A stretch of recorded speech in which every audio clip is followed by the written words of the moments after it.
Oh, good morning to you. Hey, Jesus is Lord. Trust my Bible. Thank God the Word works. Now, I'm going to talk to you for several days about Peter. People say, well, you know, Peter, he denied the Lord. He was the only one close enough to be accused. The rest of them took off, and he was there. Well, Peter sank. No, beginning to sink, but he didn't sink. He cut the ear off of that guy. Yep, Peter's kind of wild.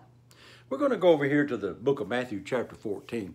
Look at one of the stories about Peter. Peter's one of my favorite people in the Bible. Remember, it was this radical, faith-moving, speaking, getting in trouble guy, Peter, that the Lord chose to use on the day of Pentecost to preach the gospel, and 3,000 souls got saved.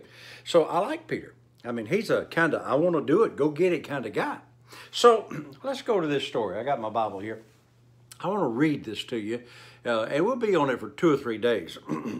All right, it says here in verse 25 of the 14th chapter of the Gospel of Matthew, and in the fourth watch of the night, Jesus went unto them walking on the sea. Now, here they are in the boat. They're toiling against the winds. They're going to the other side. And in the fourth watch of the night, Jesus comes walking on the sea. And when the disciples saw him walking on the sea, they were troubled. Well, now I've been fishing, and I went fishing one time with a relative of a good friend of mine, Ralph Cook in Baltimore. His brother-in-law, might have been his brother. He was a shrimp fisherman down on the Gulf Coast, and I went out with him. Boy, I'm telling you, at night you get beyond where you can see the lights and the shore. Man, it's spooky out there, and that's where they were. You know, 2 or 3 o'clock in the morning, they're crossing the ocean. It's dark, and so they were troubled. You would have been too. They were troubled, and said, "It's a spirit." And they cried out for fear. Well, now watch this. Straightway Jesus spoke unto them, said, Be of good cheer. It is I. Be not afraid. I got to just say this. Anytime Jesus shows up, he's going to tell you, be glad, be happy, be of good cheer. Don't let fear come in. It is I. So be not afraid. So he tells them, it's me. I'm walking on the water. You don't have to be afraid. It's not some kind of a spook out there. It's me. Be of good cheer. It is I. Now watch, I love this about Peter. And I'm going to use this term all week long. I'd rather have a wet water walker than a dry boat sitter. Are you with me on that? So it says here, Peter answered Jesus when Jesus said, Be not afraid, it is I. Peter answered him and said, Lord, if it be thou, bid me come unto thee on the water. And he said, this is Jesus said, come. Now, somebody has stupidly said, well, it must have been a trial. God was trying Peter's faith because, after all, he knew Peter was going to sink and he was going to have to save him. Yes, he did, because he's God, was God, is God, always will be God, and there's some truth to that. But watch this.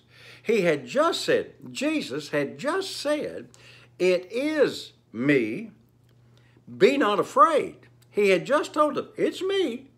Watch, it's me. So Peter said, Lord, if it's you. Well, what's Jesus going to say? It's not me? No. He didn't try to get Peter to come out of that boat. He had no choice but to answer the truth. Lord, look, it is I, be not afraid. Lord, is it really you? What's Jesus going to say? No, it's not really me. You better stay in the boat because you're going to sink, dummy. No, he didn't have any choice but to say, come. Now watch this. People say, well, Peter walked on the water. He did not walk on the water. Peter walked on the word, come. I'm going to read it. I want you to see it. Watch now. So Jesus said, be of good cheer. It is I. Be not afraid. Peter answered him and said, Lord, if it be thou, bid me to come to thee on the water. And Jesus said, come.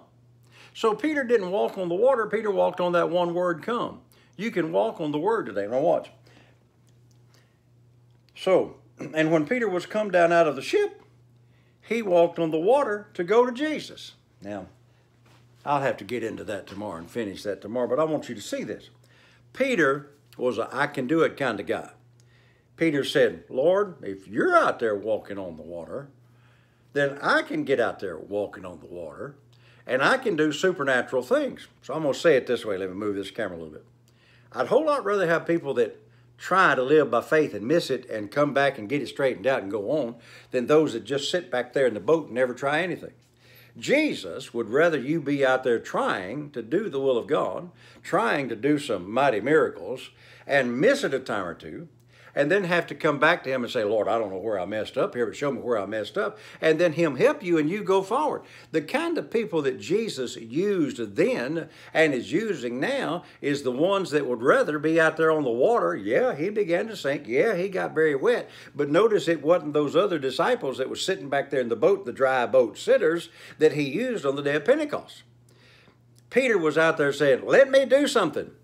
Hey, whoever you are, wherever you are, do something. Don't just sit around saying, well, you know, you never know what God's going to do. And if he wants me to do something, he'll push me out of the boat. No, Peter said, hey, I want to do that too. And get out of the boat. Don't be a do-nothing Christian that sits around and doesn't do anything.